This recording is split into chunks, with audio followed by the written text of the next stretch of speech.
നമസ്കാരം. The അലന്ത് ഫയലുമായി Rahul Gandhi. Commission ഉന്നതർക്കു വേണ്ടി vote മോഷ്ടിച്ചുവെന്ന ആരോപണം. സാക്ഷികളെ ഹാജരാക്കി വാർത്താ സമ്മേളനം. ഹൈഡ്രജൻ ബോംബ് ഉടനെന്ന് പ്രഖ്യാപനം. വിശദീകരണവുമായി തെരഞ്ഞെടുപ്പ് കമ്മീഷനും. കട്ടെടുത്ത വോട്ടുകളുടെ വിധിയെഴുത്തോ? സൂപ്പർ പ്രൈം ടൈമിലേക്ക് എല്ലാ പ്രേക്ഷകർക്കും സ്വാഗതം. നമ്മളോടൊപ്പം അതിഥികൾ അഡ്വക്കേറ്റ് അബിൻ വർക്കി കോൺഗ്രസിൽ നിന്ന്, ശ്രീ പി ശ്യാംരാജ് BJP-യിൽ നിന്ന്, ശ്രീ ജോസഫ് സി മാത്യു രാഷ്ട്രീയ നിരീക്ഷകൻ, Shrimati Liz Mathew deputy editor the Indian express. എല്ലാ പ്രേക്ഷകർക്കും പാനലിസ്റ്റുകൾക്കും ഒരിക്കൽ കൂടി സൂപ്പർ പ്രൈം ടൈമിലേക്ക് സ്വാഗതം. ആദ്യം ചില വിവരങ്ങൾ കൂടി പുറത്തു വരികയാണ്. അത് തിരഞ്ഞെടുപ്പ് കമ്മീഷൻ രാഹുൽ ഗാന്ധി ഉന്നയിച്ച ആരോപണങ്ങൾക്ക് ഒരു വിശദീകരണം നൽകുകയാണ്. ആ വിശദീകരണങ്ങളുടെ വിശദാംശങ്ങളുമായി പി ബസന്ത് തുടക്കത്തിൽ നമ്മളോടൊപ്പം ചേരുകയാണ്. ബസന്ത്, ഇപ്പോൾ എല്ലാ വിവരങ്ങളും കൽബുർഗി SP-ക്ക് കൈമാറി എന്നുള്ളതാണ് തെരഞ്ഞെടുപ്പ് കമ്മീഷൻ വ്യക്തമാക്കുന്നത്. 2023 സെപ്റ്റംബർ 6-ന് വിവരങ്ങൾ നൽകിയെന്നും കമ്മീഷൻ വ്യക്തമാക്കുന്നുണ്ട്. ഈ കാര്യം അന്വേഷിച്ച് 18 കത്തുകൾ നൽകി. പക്ഷേ കൃത്യമായ വിവരങ്ങൾ നൽകാൻ തയ്യാറാകുന്നില്ല എന്നുള്ളതായിരുന്നു രാഹുൽ ഗാന്ധി ഉന്നയിച്ച ആരോപണം. പക്ഷെ അതേ സമയത്ത് തന്നെ ഈ തരത്തിൽ വോട്ട് മാറ്റാൻ വേണ്ടിയുള്ള ശ്രമം അവിടെ ഉണ്ടായി എന്ന കാര്യം തെരഞ്ഞെടുപ്പ് കമ്മീഷനും സ്ഥിരീകരിക്കുകയാണോ?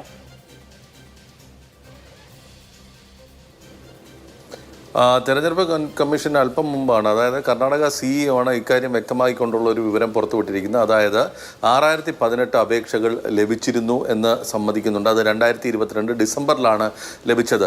അതിൽ 24 ഒഴിച്ച് ബാക്കിയെല്ലാം വ്യാജമാണ്, അല്ലെങ്കിൽ ശരിയല്ലാത്തതാണ് ഇത്തരം അപേക്ഷകൾ എന്ന് കണ്ടെത്തുകയും ചെയ്തിട്ടുണ്ടായിരുന്നു എന്നാണ് ഇപ്പോൾ വ്യക്തമാക്കപ്പെടുന്നത്. അതായത് 6018 അപേക്ഷകൾ ലഭിച്ചപ്പോൾ അത് എങ്ങനെയാണ് ഇത്ര അപേക്ഷകൾ വന്നത് എന്നുള്ള പരിശോധന ബൂത്ത് തലത്തിൽ നടത്തിയിരുന്നു. ഇതിനെ തുടർന്ന് 24 ശരിയാണെന്ന് കണ്ടെത്തുകയും ബാക്കിയുള്ളവ നിരസിക്കുകയും ചെയ്തു. മാത്രമല്ല, ഇത് സംബന്ധിച്ച ഒരു പരാതി 2023 ഫെബ്രുവരി മാസത്തിൽ അലന്ത് പോലീസ് സ്റ്റേഷനിൽ നൽകിയിട്ടുണ്ട്. FIR രജിസ്റ്റർ ചെയ്തത് തെരഞ്ഞെടുപ്പ് കമ്മീഷനാണ്.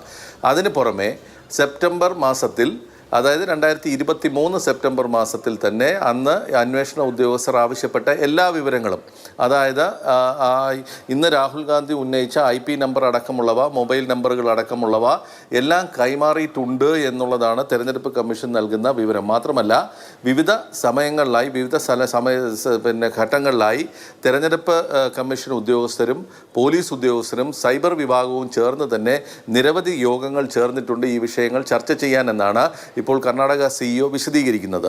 രാഹുൽ ഗാന്ധിയുടെ പ്രധാനപ്പെട്ട ആരോപണം 6018 അപേക്ഷകൾ ലഭിച്ചിരുന്നു, അത് വിവിധ ആപ്പുകളിൽ നിന്നാണ് ലഭിച്ചത് എന്ന് അദ്ദേഹം പറയുന്നു. അത് സമ്മതിക്കുന്നുണ്ട് തെരഞ്ഞെടുപ്പ് കമ്മീഷൻ.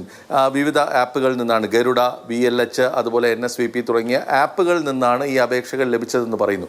ഈ ആപ്പുകളിൽ ലോഗിൻ ചെയ്യാൻ ഉപയോഗിച്ചിട്ടുള്ള മൊബൈൽ നമ്പറുകൾ, ഇവയുടെ IP അഡ്രസ്സുകൾ, എല്ലാ വിവരങ്ങളും, ആരാണ് ഇത് നൽകിയത് എന്നതടക്കമുള്ള അവരുടെ പേരുകൾ അടക്കമുള്ള വിവരങ്ങൾ ഞങ്ങൾ കൈമാറിയിരുന്നു എന്നാണ് ഇപ്പോൾ തെരഞ്ഞെടുപ്പ് കമ്മീഷൻ പറയുന്നത്. പക്ഷേ രാഹുൽ ഗാന്ധിയുടെ ആരോപണം 18 തവണ അന്വേഷണ ഉദ്യോഗസ്ഥർ, അതായത് കർണാടക CID ഈ വിവരങ്ങൾ ചോദിച്ചിട്ടും തെരഞ്ഞെടുപ്പ് കമ്മീഷൻ ഇതുവരെ നൽകിയിട്ടില്ല എന്നുള്ള ആ ആരോപണത്തെ പൂർണ്ണമായും തെരഞ്ഞെടുപ്പ് കമ്മീഷൻ നിഷേധിക്കുകയാണ്.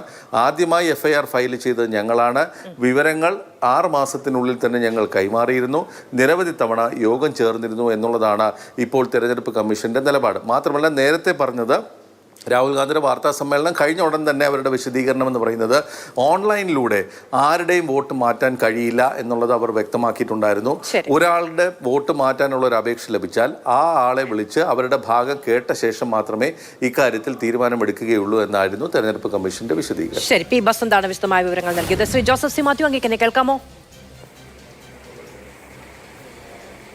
കേൾക്കാം. Shri Joseph C Mathew, Indian ജനാധിപത്യത്തിൽ വോട്ടുകളെ ലക്ഷ്യം വെച്ച്, ജനവിധിയെ ലക്ഷ്യം വെച്ചുകൊണ്ടോ, ജനങ്ങളെ രാഷ്ട്രീയമായി കാര്യങ്ങൾ ബോധിപ്പിക്കാൻ ശ്രമിക്കുന്നതിനെ ലക്ഷ്യം വെച്ചുകൊണ്ടോ അല്ല, വോട്ടുകളെ ലക്ഷ്യം വെച്ചുകൊണ്ടുള്ള ഒരു ചുവടുവെപ്പ്, ഒരു അത്തരത്തിലുള്ള ശ്രമങ്ങൾ നടക്കുന്നുണ്ട് എന്നതുകൂടി സ്ഥിരീകരിക്കപ്പെടുകയാണ്. അപ്പോൾ രാഹുൽ ഗാന്ധി പറയുന്ന ആരോപണങ്ങൾ, ഉന്നയിക്കുന്ന ആരോപണങ്ങൾ, പറയുന്ന കാര്യങ്ങൾ നമുക്ക് ഓർമ്മയുണ്ട്. ആദ്യത്തെ വാർത്താ സമ്മേളനമൊക്കെ എത്രത്തോളം കാര്യങ്ങൾ വ്യക്തമാക്കുകയും വെളിപ്പെടുത്തുകയും ചെയ്തു എന്നുള്ളതാണ്. ആ സമയത്ത് ഒരുപക്ഷെ ആ വാർത്താ സമ്മേളനത്തോട് മറുപടി പറയാൻ എന്തുകൊണ്ട് ഇലക്ഷൻ കമ്മീഷൻ തയ്യാറാകുന്നില്ല എന്ന ചോദ്യമാണ് ഉണ്ടാകുന്നതെങ്കിൽ, ഇപ്പോൾ മണിക്കൂറുകൾക്കുള്ളിൽ തന്നെ, ആദ്യം നേരിയ തോതിലും പിന്നീട് മണിക്കൂറുകൾക്കുള്ളിൽ തന്നെ വളരെ കാര്യമായതിനോട് പ്രതികരിക്കുന്ന ഒരു ഇലക്ഷൻ കമ്മീഷനെ കൂടി നമുക്ക് കാണാൻ കഴിയുന്നുണ്ട്. ഈ വോട്ട് ചോരി എന്ന ആരോപണം കൂടുതൽ സജീവമാവുകയും അതിനുള്ള മറുപടി ഇന്ത്യക്ക് ലഭിക്കണം എന്ന കാര്യത്തിൽ കുറച്ചുകൂടി വ്യക്തത വരികയുമാണോ?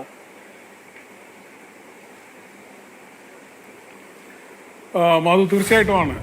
കാരണം ഇന്ത്യയിലെ ഇലക്ഷൻ പ്രക്രിയ അട്ടിമറിക്കപ്പെടുന്നു എന്ന് ഇന്ത്യയുടെ പ്രതിപക്ഷ നേതാവ് ഭരണഘടന കൂടെ കൊണ്ടുവന്ന് അത് വെച്ച് സത്യം ചെയ്ത് അദ്ദേഹം പറയുകയാണ് ചെയ്യുന്നത്.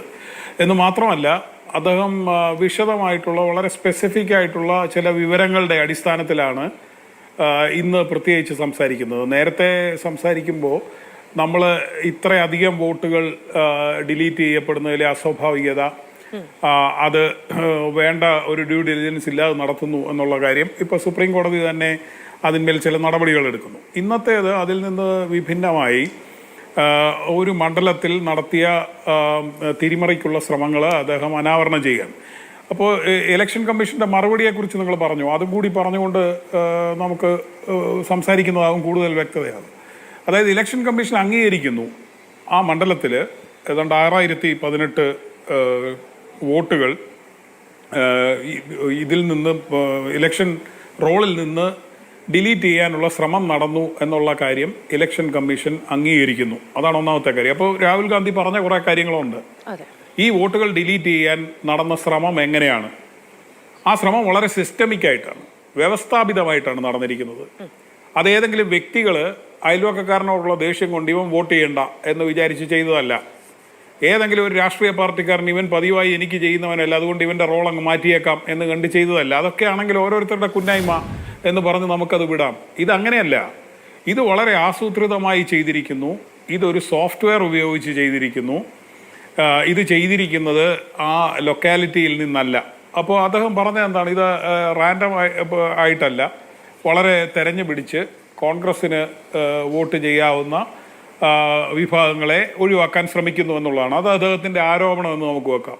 പക്ഷേ ആ പോളിംഗ് ബൂത്തിലെ ഒന്നാമത്തെ വോട്ടറെ തിരഞ്ഞെടുക്കുകയും ആ വോട്ടർ ഈ ഏതാനും വോട്ടർമാരുടെ ഒരു ലിസ്റ്റ് കൊടുത്തുകൊണ്ട് ഡിലീഷനുള്ള ആപ്ലിക്കേഷൻ ഫോം 7 ഫയൽ ചെയ്യുകയും ചെയ്യുന്നു എന്നുള്ളതാണ് പ്രതിപക്ഷ നേതാവ് ചൂണ്ടിക്കാണിച്ച കാര്യം. ഇത് വസ്തുതാപരമാണെന്ന് ഇലക്ഷൻ കമ്മീഷൻ അംഗീകരിച്ചിരിക്കുന്നു എന്നുള്ളതാണ് ഇന്നത്തെ ഏറ്റവും വലിയ പ്രത്യേകത. അപ്പോൾ ഇവിടെ ആസൂത്രിതമായിട്ട് മണ്ഡലത്തിന് പുറത്തു നിന്ന് ഏതോ ശക്തികൾ ഇലക്ഷൻ പ്രോസസ്സിനെ അട്ടിമറിക്കാൻ ശ്രമിച്ചു എന്നുള്ള വിവരം ചീഫ് ഇലക്ഷൻ കമ്മീഷണർക്കും അദ്ദേഹത്തിൻ്റെ ഓഫീസിനും ഏതാണ്ട് 2 വർഷമായിട്ട് അറിയാം. അപ്പോൾ അവർ FIR ഫയൽ ചെയ്ത്, FIR അവർക്ക് ഫയൽ ചെയ്യാൻ കഴിയുക. അവിടുത്തെ കർണാടകത്തിലെ ഇലക്ഷൻ കമ്മീഷനാണ് FIR ഫയൽ ചെയ്യുന്നത്. നമുക്കറിയാമല്ലോ, നമ്മുടെ ഫെഡറൽ സംവിധാനത്തിൽ സംസ്ഥാന തലത്തിലുള്ള ഇലക്ഷൻ കമ്മീഷൻ പ്രവർത്തിക്കുന്നത് കേന്ദ്ര ഇലക്ഷൻ കമ്മീഷൻ്റെ ഒരു ഹൈറാർക്കിക്ക് താഴെയാണെങ്കിലും അവിടെ കക്ഷി രാഷ്ട്രീയ താല്പര്യങ്ങൾ എങ്ങനെയാണ് സ്വാധീനിക്കപ്പെടുക എന്നുള്ളത് നമുക്കറിയാം. അപ്പോൾ കർണാടകത്തിൽ ഈ 2022 മുതൽ 23 ഫെബ്രുവരി 2022 ഫെബ്രുവരി മുതൽ 23 ഫെബ്രുവരി വരെയുള്ള കാലയളവിൽ ഈ മണ്ഡലത്തിൽ, അതായത് അതിൻ്റെ തൊട്ട് മുൻപത്തെ വർഷം 2018 BJP ജയിക്കുകയും 2023 കോൺഗ്രസ് ജയിക്കുകയും വീണ്ടും 2024 BJPക്ക് ലീഡ് കിട്ടുകയും ചെയ്ത മണ്ഡല സെഗ്മെന്റാണിത്. അപ്പോൾ ആ മണ്ഡല സെഗ്മെന്റിനെ എടുത്തിട്ടാണ് ഇപ്പോൾ ഈ വിവരങ്ങൾ പുറത്തുവിടുന്നത്. എനിക്ക് തോന്നുന്നത് തുടർന്നുള്ള ദിവസങ്ങളിൽ അദ്ദേഹം പറയാൻ പോകുന്നതിൽ 2024 എങ്ങനെയാണെന്നുള്ളതും കൂടി ഉണ്ടായേക്കാം എന്ന് ഞാൻ അനുമാനിക്കുന്നതാണ്. എന്തു തന്നെയായാലും പറഞ്ഞ വിഷയങ്ങളുടെ അടിസ്ഥാനത്തിൽ നമ്മൾ ഇതുവരെ നിഷേധിക്കപ്പെടാത്ത വസ്തുത, ഇലക്ഷൻ കമ്മീഷനും അംഗീകരിക്കുന്ന വസ്തുത, ആസൂത്രിതമായി ഈ മണ്ഡലത്തിലെ വോട്ടർമാരെ തെരഞ്ഞു പിടിച്ച് പുറത്താക്കാനുള്ള ഒരു ശ്രമം നടന്നിരിക്കുന്നു. അത് ഈ പറഞ്ഞ പോലെ ആക്സിഡന്റലായിട്ട് പിടിക്കപ്പെട്ടത് കൊണ്ട് കുറെ കാര്യങ്ങൾ തടസ്സപ്പെടുത്തിയിരിക്കുന്നു. അപ്പൊ ഇന്ത്യയുടെ ഇലക്ഷൻ പ്രക്രിയയെ അട്ടിമറിക്കാൻ ഒരു ശ്രമം നടക്കുന്നു, അത് സോഫ്റ്റ്വെയർ ഉപയോഗിച്ച് നടക്കുന്നു എന്ന് വന്നു കഴിഞ്ഞാൽ അതിന്മേൽ ഇലക്ഷൻ കമ്മീഷൻ എന്ത് നടപടിയാണ് എടുത്തത്? ഒരു FIR ഞങ്ങളുടെ അവിടുത്തെ ഉദ്യോഗസ്ഥൻ 2023 ഫയൽ ചെയ്തിരുന്നു എന്ന് പറഞ്ഞാൽ ഈ 2025 മധ്യമാകുമ്പോൾ നമുക്കതുകൊണ്ട് തൃപ്തിപ്പെടാൻ കഴിയുമോ? ഇവിടുത്തെ ഇലക്ഷൻ പ്രക്രിയയെ അട്ടിമറിക്കാനുള്ള ശ്രമം പ്രതിപക്ഷ നേതാവാണോ ചൂണ്ടിക്കാണിക്കേണ്ടത്? അതാണ് അദ്ദേഹം ചോദിക്കുന്നത്. അതിന്മേൽ ആർക്കെതിരെ നടപടിയെടുത്തു? ആരാണിത് ചെയ്തതെന്ന് കണ്ടെത്തിയോ? ഇത് IP ഡെസ്റ്റിനേഷൻ ഉള്ളതല്ലേ? അപ്പോൾ കൃത്യമായിട്ട് ആ സിസ്റ്റം കണ്ടെത്താമല്ലോ. ഇവിടെ ഫേസ്ബുക്കിലൂടെ ഒരു മെസ്സേജ് ഇട്ടാൽ അതിന്റെ പുറകെ പോകുന്നുണ്ടല്ലോ.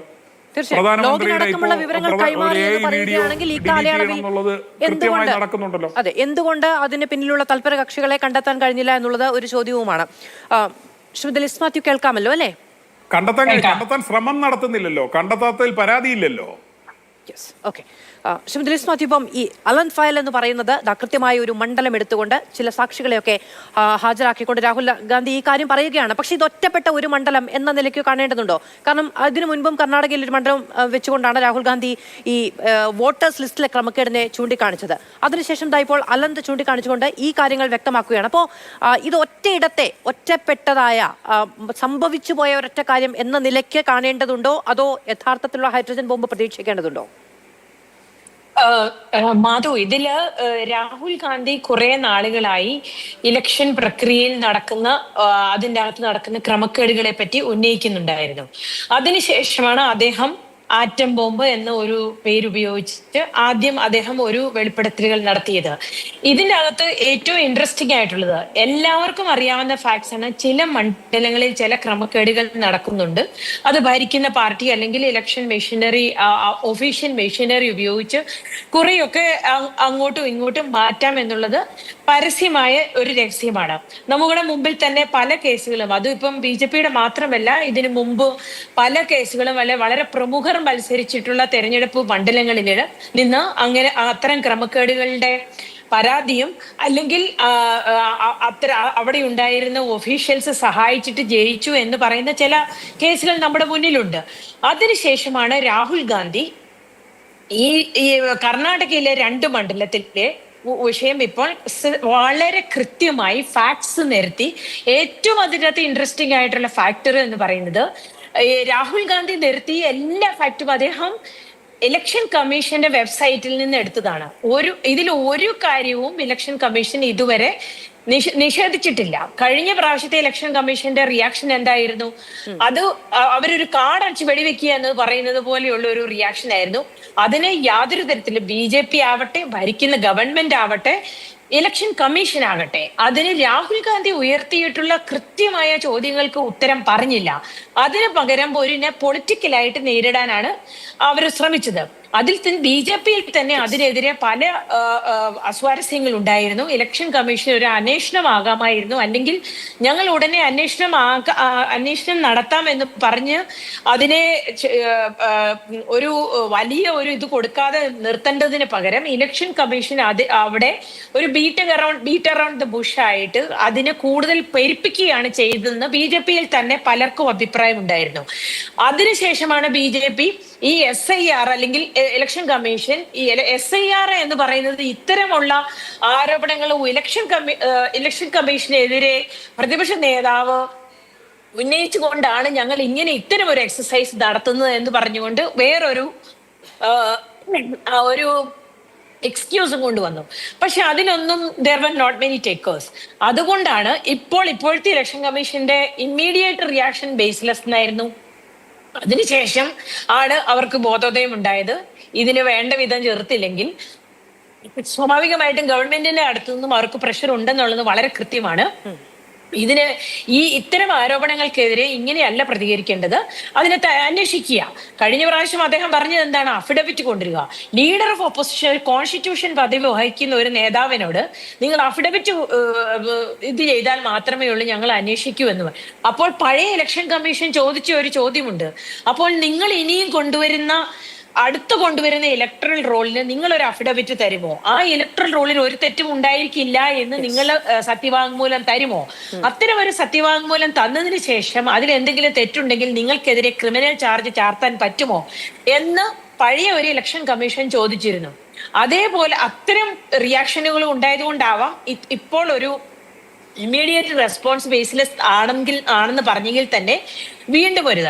ഇതിനകത്ത് ഈ തെരഞ്ഞെടുപ്പ് കമ്മീഷന്റെ റിയാക്ഷനും BJPയുടെ റിയാക്ഷനും ഇതിൽ രാഹുൽ ഗാന്ധി ഉന്നയിച്ച ആരോപണങ്ങളെ മറ്റുള്ളവരുടെ മുമ്പിൽ ഒരു സാധാരണ പൗരൻ നോക്കുമ്പോൾ അതിനെ ശക്തമായ കുറച്ചുകൂടി ക്രെഡിബിൾ ആയിട്ട് കാണാനായിട്ട് സഹായിച്ചു എന്ന് വേണം പുറത്തുനിന്ന് വീക്ഷിക്കുന്ന ഒരാളെന്നുള്ള നിലയിൽ എനിക്ക് തോന്നുന്നത്. അതായത് അതിനെ വേണ്ട വിധം അഡ്രസ് ചെയ്ത് ആ പരാതികളെ ഇത് വളരെ ചില ഒറ്റപ്പെട്ട സ്ഥലങ്ങളിൽ ഉണ്ടായിട്ടുണ്ട്, ഞങ്ങൾ അന്വേഷിക്കാം എന്ന് പറയേണ്ടതിന് പകരം അവരുടെ റിയാക്ഷൻ വളരെ മോശമായെന്ന് ഞാൻ പറഞ്ഞതുപോലെ പാർട്ടിയിൽ തന്നെ അഭിപ്രായമുണ്ട്. പിന്നെ മാധു ചോദിച്ചതുപോലെ ഇത് ഒരു ചില കോൺസ്റ്റിറ്റ്യുവൻസികളിൽ മാത്രമാണ് എന്ന് ചിലർ വിശ്വസിക്കുന്നുണ്ടായിരുന്നു. പക്ഷെ അതല്ല എന്നാണ് രാഹുൽ ഗാന്ധി അവകാശപ്പെടുന്നത്. രാഹുൽ ഗാന്ധി പറഞ്ഞത്, അദ്ദേഹത്തിന്റെ പത്രസമ്മേളനത്തിൽ അദ്ദേഹത്തിന്റെ ധ്വനി എന്ന് പറയുന്നത്, ഇത് വെറും ഞാനൊരു സിംബോളിക് ആയിട്ട് കാണിക്കുന്നതാണ്. ഇത്തരം പല മണ്ഡലങ്ങളിലും, പ്രത്യേകിച്ച് കോൺഗ്രസ് തോറ്റ മണ്ഡലങ്ങളിൽ അല്ലെങ്കിൽ കോൺഗ്രസിന് ശക്തിയുള്ള മണ്ഡലങ്ങളിൽ, മൈനോറിറ്റി, OBC, ട്രൈബൽ, അങ്ങനെ കുറെ സെക്ഷൻസിനെ അദ്ദേഹം എടുത്തു പറയുന്നുണ്ട്. അത്തരം കൂടുതലുള്ള അതിൽ BJPക്ക് അല്ലെങ്കിൽ ഭരിക്കുന്ന പാർട്ടിക്ക് തോക്കുമെന്ന് സാധ്യതയുള്ള മണ്ഡലങ്ങളിൽ പല മണ്ഡലങ്ങളിലും ഇങ്ങനെ നടന്നിട്ടുണ്ട് എന്നുള്ളതാണ്. സ്വാഭാവികമായി ഇതിനെ കണ്ടുപിടിക്കാനായിട്ട് വളരെ വളരെ ടീഡിയസ് ഒരു ജോബാണിത്. ഓരോ ഇലക്ഷൻ ഓരോ വോട്ട് നോക്കി ആ അഡ്രസ് ചെക്ക് ചെയ്ത് ചെയ്യണം. അതിന്റെ ഒരു റിപ്പോർട്ട് പുറത്തു വരാൻ സമയമെടുക്കും. അതുകൊണ്ട് തന്നെ ആയിരിക്കാം രാഹുൽ ഗാന്ധി പറഞ്ഞത് അദ്ദേഹത്തിന്റെ സോകോൾഡ് ഹൈഡ്രജൻ ബോംബിന് ഇനിയും സമയമുണ്ടെന്നുള്ളതാണ്. പക്ഷേ തീർച്ചയായിട്ടും ഇതിന്റെ അകത്ത് BJPയുടെയും ഗവൺമെന്റിന്റെയും EC ഇലക്ഷൻ കമ്മീഷന്റെയും തെരഞ്ഞെടുപ്പ് കമ്മീഷന്റെയും റിയാക്ഷൻ ഒട്ടും വിശ്വസനീയമായ രീതിയിലല്ലായിരുന്നു. അദ്ദേഹം പ്രതിപക്ഷ നേതാവ് ഉന്നയിച്ച ആരോപണങ്ങളെ ശരിവെക്കുന്ന വിധം, ഇൻഡയറക്ട്ലി ശരിവെക്കുന്ന വിധമാണ് അവരുടെ റിയാക്ഷൻ ഉണ്ടായത്. വേറൊരു തരത്തിൽ റിയാക്ഷൻ ഉണ്ടായിരുന്നെങ്കിൽ ഒരുപക്ഷെ അദ്ദേഹത്തിന്റെ ആരോപണങ്ങൾക്ക് ഇത്രയധികം മുന ഉണ്ടാവില്ലായിരുന്നു. ശരി, ശ്രീ ശ്യാംരാജ്, ഇപ്പോ ഇത് നോക്കൂ, ഇത്രയും കാലത്തിന് ശേഷം രാഹുൽ ഗാന്ധി അടിസ്ഥാനരഹിതമായ ആരോപണങ്ങളാണ് ഉന്നയിക്കുന്നത്. അങ്ങനെയല്ല, അത് രാഹുൽ ഗാന്ധി ഉന്നയിക്കുന്നു എന്നുള്ളതുകൊണ്ട് ഇപ്പൊ കഴിഞ്ഞ തവണയൊക്കെ ഈ ചർച്ച നടക്കുന്ന സമയത്ത് രാഹുൽ ഗാന്ധി പ്രതിപക്ഷ നേതാവായതുകൊണ്ട് രാഹുൽ ഗാന്ധി പറയുന്ന കാര്യങ്ങൾക്കെല്ലാം എന്തെങ്കിലും പ്രത്യേക പ്രിവിലേജ് ഉണ്ടോ? അദ്ദേഹം ഉന്നയിക്കുന്ന കാര്യങ്ങൾക്ക് ഒരു ക്രെഡിബിലിറ്റി നിങ്ങൾ മുൻകൂർ ആരോപിച്ചുകൊണ്ടല്ലേ ഈ ചർച്ചകളും അതിന്റെ തലക്കെട്ടുകളും ഒക്കെ രൂപപ്പെടുത്തുന്നത് എന്ന തരത്തിലുള്ള വിമർശനങ്ങളാണ് ഉന്നയിച്ചത്. പക്ഷെ ഇതാ നോക്കൂ, നമ്മുടെ രാജ്യത്തെ വോട്ടേഴ്സ് ലിസ്റ്റിനെ, നമ്മുടെ രാജ്യത്തെ തെരഞ്ഞെടുപ്പിനെ, നമ്മുടെ രാജ്യത്തെ വോട്ടർമാരെ വളരെ സാങ്കേതികമായി തന്നെ, അതും വലിയ അളവിലുള്ള വോട്ടർമാരെ സ്വാധീനിക്കാനും അട്ടിമറിക്കാനുമുള്ള ശ്രമം ഓരോ തെരഞ്ഞെടുപ്പിന്റെയും പശ്ചാത്തലത്തിൽ ഉണ്ടാകുന്നു എന്ന് തെരഞ്ഞെടുപ്പ് കമ്മീഷൻ തന്നെ സ്ഥിരീകരിക്കുകയാണ്. ആ തെരഞ്ഞെടുപ്പ് കമ്മീഷൻ സ്ഥിരീകരിക്കുന്നത് വളരെ പ്രൊയാക്റ്റീവായി വന്ന് നേരത്തെ ജനങ്ങളോട് പറയുകയല്ല ചെയ്യുന്നത്. രാജ്യത്തിന്റെ പ്രതിപക്ഷ നേതാവ് പറഞ്ഞതിനു ശേഷം അതിന് സ്ഥിരീകരണം നൽകുകയാണ് ചെയ്തത്. അപ്പൊ ഇങ്ങനെ ഒരു പരാതി ഉണ്ടായിട്ടും, ഇങ്ങനെ ഒരു അട്ടിമറി ശ്രമം ഉണ്ടായി എന്ന് തിരിച്ചറിയപ്പെട്ടിട്ടും ആ കാര്യത്തെ നേരാവണ്ണം അഡ്രസ് ചെയ്തോ? നേരത്തെ പറഞ്ഞതുപോലെ ലോഗിൻ ID-കൾ അടക്കം കൊടുത്തിട്ടും അത് കണ്ടുപിടിക്കാൻ കഴിയാത്ത എന്തു സാങ്കേതിക പ്രശ്നമാണ് ഇന്ത്യ പോലെ ഒരു സംവിധാനത്തിലുള്ളത്? മാധു, ഈ രാഹുൽ ഗാന്ധി തുടർച്ചയായിട്ട് ഉന്നയിച്ചുകൊണ്ടിരിക്കുന്ന ഷൂട്ട് ആൻഡ് സ്കൂട്ട് അദ്ദേഹത്തിൻ്റെ നിലപാടുകൾക്കൊന്നും അങ്ങനെ പെട്ടെന്ന് കൊണ്ട് മറുപടി നടക്കില്ല. ഇത് തുടക്കം മുതൽ ഒടുക്കം വരെ ഇന്നിപ്പോൾ പറഞ്ഞ കാര്യങ്ങളിൽ പോലും ഇത് കേവലമായിട്ടുള്ള രാഷ്ട്രീയ ആരോപണങ്ങൾക്ക് അപ്പുറത്തേക്ക് ഇത് രാഹുൽ ഗാന്ധിയുടെ പ്രശ്നം. രാഹുൽ ഗാന്ധിക്ക് അടുപ്പിച്ച് ഏകദേശം തോൽവികളിൽ സെഞ്ചുറി അടിച്ചു കഴിഞ്ഞപ്പോഴത്തേക്കുള്ള ഒരു ബുദ്ധിമുട്ടുണ്ട്. ആ ബുദ്ധിമുട്ടിൽ നിന്നുണ്ടാവുന്ന ചില ആരോപണങ്ങൾക്ക് അപ്പുറത്തേക്ക് മറ്റെന്തെങ്കിലും ഒരു ലോജിക് ഉണ്ട്, യുക്തിയുണ്ട് അദ്ദേഹത്തിൻ്റെ ആരോപണങ്ങളിൽ എന്ന് ഞാൻ കരുതുന്നില്ല. ഞാൻ 2 ഉദാഹരണങ്ങൾ ഞാൻ നിങ്ങളോട് പറയാം. ഒന്ന്, ഇന്ന് അദ്ദേഹം പറഞ്ഞിട്ടുള്ള അലാന്ത് മണ്ഡലത്തിലെ റിസൾട്ട്, അവിടെ ജയിച്ചത് കോൺഗ്രസ് ആണെന്ന്. അവിടെ 2021 കോൺഗ്രസ് ജയിച്ചിട്ടുണ്ടെങ്കിൽ അതിൻ്റെ അർത്ഥം എന്താണ്? അങ്ങനെയെങ്കിൽ അവർക്ക് വേണ്ടിയിട്ടാണ് ഈ പറഞ്ഞിട്ടുള്ള മാൽ പ്രാക്ടീസ് നടത്തിയതെന്ന് ഞങ്ങൾക്ക് അങ്ങോട്ട് ആരോപിച്ചുകൂടെ? ഇപ്പൊ നോക്കൂ, ഇവിടെ മാലേഗാവ് കഴിഞ്ഞ ഇതിന് മുമ്പത്തെ ഇദ്ദേഹത്തിന്റെ പ്രസ് മീറ്റിൽ മാലേഗാവ് സെൻട്രലിലെ ഇലക്ഷൻ റിസൾട്ടിനെ കുറിച്ച് ഇദ്ദേഹം പറയുന്നുണ്ട്. അവിടെ 20,000-ഓളം വരുന്ന വ്യാജ വോട്ടുകൾ ഉണ്ടായി എന്നാണ് ഇവരുടെ ഒരു മുൻ MLA തന്നെ പറഞ്ഞത്. ഇതിനകത്ത് രസം എന്തെന്നറിയോ? മാലേഗാവ് സെൻട്രൽ മണ്ഡലത്തിൽ കോൺഗ്രസ് പാർട്ടിക്ക് കിട്ടിയത് ഏകദേശം 1,98,000 വോട്ടാണ്, BJPക്ക് കിട്ടിയത് 4,500 വോട്ടും. അപ്പൊ 20,000-ഓളം വരുന്ന ഈ വ്യാജ വോട്ടുകൾ ഉണ്ടെങ്കിൽ ആ വോട്ട് ആർക്കാ പോയത്? അപ്പോൾ ഇങ്ങനെ വെറുതെ കിടന്നിട്ട് ലോജിക്കില്ലാത്ത യുക്തിയില്ലാത്ത കാര്യങ്ങൾ പറയുന്നു, അല്ലെങ്കിൽ സ്വന്തം പറമ്പിലേക്ക് തന്നെ ഈ ബോംബ് പൊട്ടിക്കുന്നു, ഹൈഡ്രജൻ ബോംബൊക്കെ പൊട്ടിച്ചു വിടുന്നതിനപ്പുറത്തേക്ക് മറ്റെന്തെങ്കിലും യുക്തിസഹമായിട്ടുള്ള കാര്യങ്ങൾ ഇന്ന് ഇദ്ദേഹത്തിന് പറയാൻ വേണ്ടി സാധിച്ചിട്ടുണ്ടോ? ഇന്ന് ഞാൻ ചോദിക്കട്ടെ, ഇന്ന് നിങ്ങളടക്കമുള്ള മാധ്യമങ്ങൾ അദ്ദേഹത്തിന് പ്രസ് മീറ്റ് കവർ ചെയ്യാൻ ഉണ്ടായിരുന്നു എന്നാണ് ഞാൻ വിശ്വസിക്കുന്നത്. അദ്ദേഹം അറിഞ്ഞോ അറിയാതെയോ പറഞ്ഞൊരു പോയിന്റ് ഉണ്ട്, it's not my job to protect democratic institutions. ഇതാണ് ഇദ്ദേഹത്തിന്റെ പ്രശ്നമെന്ന് പറയുന്നത്.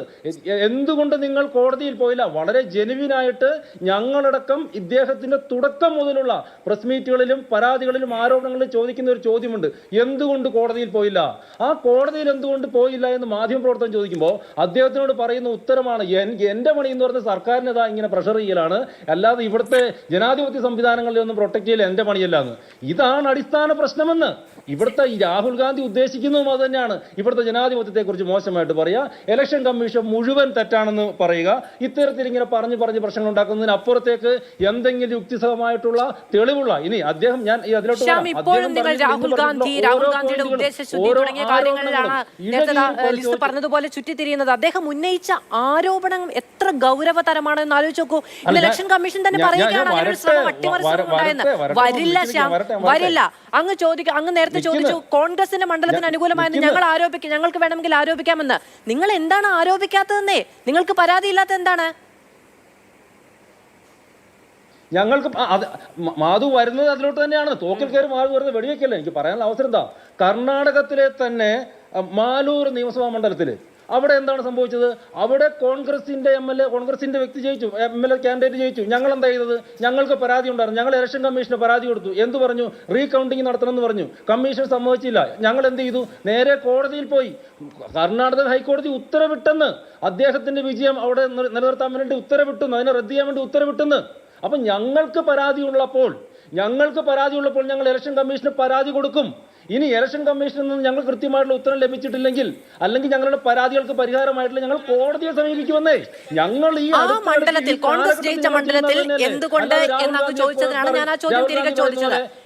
ഇപ്പോഴും എന്തുകൊണ്ടാണ് അദ്ദേഹം ഉന്നയിച്ച ആരോപണങ്ങളിൽ BJP എന്നല്ല ഞാൻ ചോദിക്കുന്നത്, ഉന്നയിച്ച ആരോപണങ്ങളിൽ ഇലക്ഷൻ കമ്മീഷൻ പോലും ആ ആരോപണങ്ങളെ അഡ്രസ് ചെയ്യുന്നില്ല? ഇത് അന്വേഷിക്കാമെന്നോ, ഇതിലൊരു ഈ ചൂണ്ടിക്കാണിച്ച കാര്യങ്ങൾ ഗൗരവമുള്ളതാണ് എന്നോ, അത് അന്വേഷിക്കേണ്ടതാണോ എന്നോ? ഞാൻ പറയട്ടെ ഏത് കാര്യം മാധു, അതല്ല ഞാൻ പറഞ്ഞത്. ഇതൊരു നോർമൽ പ്രൊസീജിയർ എന്താ മാധു? നിങ്ങൾക്കൊരു പരാതി ഉണ്ടെങ്കിൽ അതിന് നോർമൽ പ്രൊസീജിയർ എന്താ? ഞങ്ങൾ ചെയ്ത് കാണിച്ചില്ലേ? അതാണ് ഞാൻ ചോദിക്കുന്നത്. ഇതേ പ്രശ്നം ഞങ്ങൾക്കും ഉണ്ടായില്ലേ? തെരഞ്ഞെടുപ്പിൽ ഇലക്ഷനിൽ തോറ്റതുമായിട്ടുള്ള പരാതികൾ ഞങ്ങൾക്കുണ്ടായില്ലേ? ഞങ്ങൾ എന്താ ചെയ്തത്? ഞങ്ങൾ ഇലക്ഷൻ കമ്മീഷന് പരാതി കൊടുത്തു. ഇനി അവിടെ നിന്ന് നിങ്ങൾക്ക് തൃപ്തമായിട്ടുള്ള ഒരു മറുപടി ഞങ്ങൾക്ക് കിട്ടിയില്ല. ഞങ്ങൾ നിയമപരമായിട്ടുള്ള വഴികളിലൂടെ പോയി, നിയമപരമായിട്ടുള്ള നടപടികൾ സ്വീകരിച്ചു. ഞങ്ങൾ രാജ്യത്തെ ഇലക്ഷൻ കമ്മീഷൻ തെരഞ്ഞെടുപ്പുമായി ബന്ധപ്പെട്ട അട്ടിമറി ആരോപണങ്ങളിൽ തൃപ്തികരമായ മറുപടികൾ ആർക്കും കൊടുക്കുന്നില്ല എന്നാണ് അങ്ങയുടെ ആരോപണം എങ്കിൽ അങ്ങനെയും നമുക്കത് കണക്കിലെടുക്കാം. ശരി, അങ്ങനെ അതൊന്നുമല്ല, മൊത്തം അങ്ങനെ നിങ്ങൾക്ക് കിട്ടിയില്ല, രാഹുൽ ഗാന്ധിക്കും കിട്ടിയില്ല, അപ്പൊ ആർക്കും കൊടുക്കുന്നില്ല എന്നല്ലേ എന്റെ അർത്ഥം? മാധു അടക്കമുള്ള മാധ്യമങ്ങൾക്കും കോൺഗ്രസ് പാർട്ടിക്കുമെല്ലാം ഈ രാജ്യത്തെ തെരഞ്ഞെടുപ്പ് സംവിധാനങ്ങൾ മുഴുവൻ തെറ്റാണെന്ന് സ്ഥാപിക്കണം. അതാണ് ഇവിടുത്തെ പ്രശ്നം എന്ന് പറയുന്നത്. 1-2 ഇടങ്ങളിൽ പ്രശ്നം ഉണ്ടായിട്ട് മാധു അതിന്റെ അതല്ല എന്ന് BJP തിരിച്ചറിയുന്നില്ല എന്നാണ് ഞാൻ ഇത്രയും നേരം അങ്ങോട്ട് പറഞ്ഞത്. ചോദ്യങ്ങൾ ഉന്നയിക്കുന്ന ആൾ ഇത് നോക്കൂ, ഞാൻ ഇവിടെ ഒരു പ്രാദേശിക ഭാഷയിൽ ഒരു ജേർണലിസ്റ്റ് ആണ്. ഞാൻ ഇവിടെ നിന്ന് ഒരു ചോദ്യം ചോദിച്ചാൽ എനിക്ക് ഈ രാജ്യത്തെ ഇലക്ഷൻ പ്രവർത്തനം അട്ടിമറിക്കണം.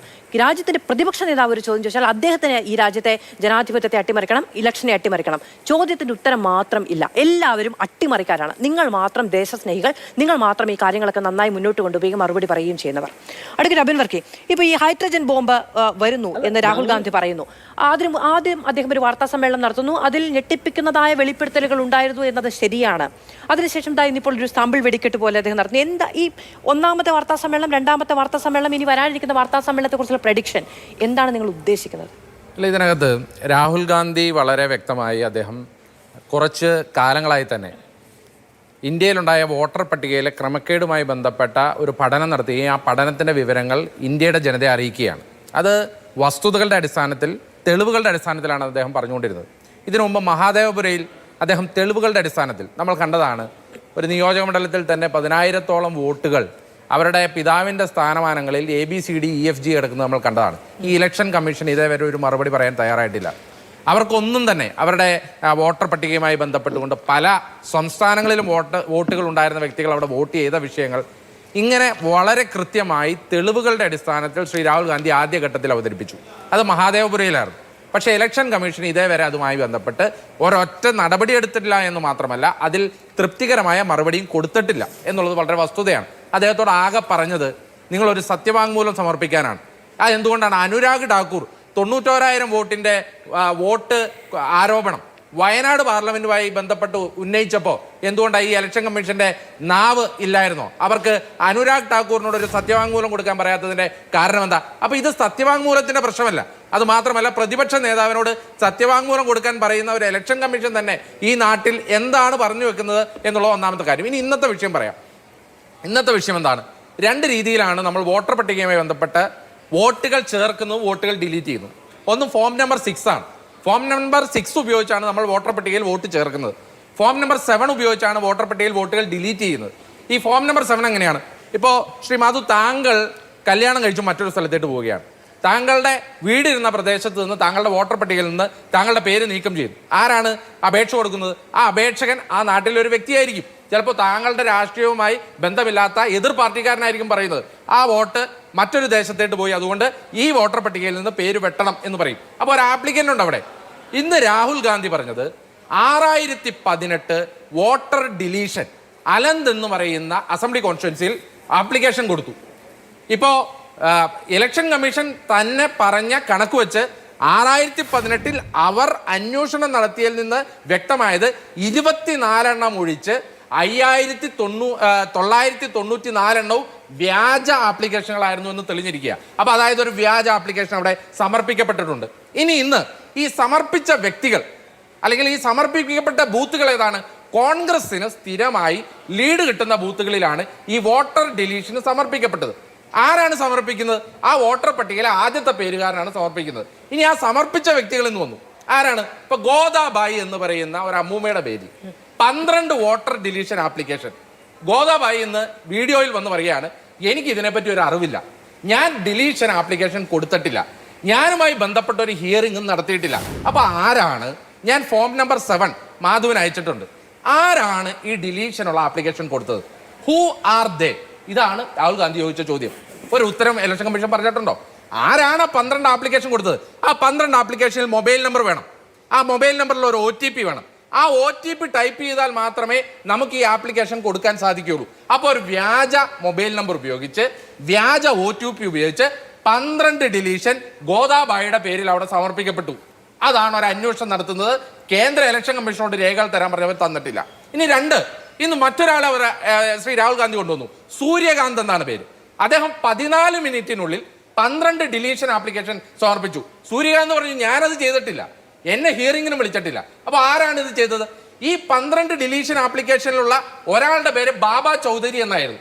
ഈ ബാബ ചൗധരി പറഞ്ഞു, എന്നെ ഈ വോട്ടർ ഡിലീഷനുമായി ബന്ധപ്പെട്ട ഒരു ഹിയറിംഗിന് വിളിച്ചിട്ടില്ല, ഒരു ആപ്ലിക്കേഷൻ ഞാനുമായി ബന്ധപ്പെട്ട് ഈ ഇലക്ഷൻ കമ്മീഷൻ ഒരു ഹിയറിംഗ് നടത്തിയിട്ടില്ല. അപ്പൊ ആരാണ് ഈ ഡിലീഷൻ നടത്തിയത്? നാഗരാജ് എന്ന് പറയുന്ന വ്യക്തി 2 ഡിലീഷൻ 36 സെക്കൻഡിൽ നടത്തി. അപ്പൊ ഈ 36 സെക്കൻഡിൽ ഇപ്പൊ ശ്രീ ജോസഫ് സി മാത്യു ഇവിടെ ഇരിക്കുന്നുണ്ട്.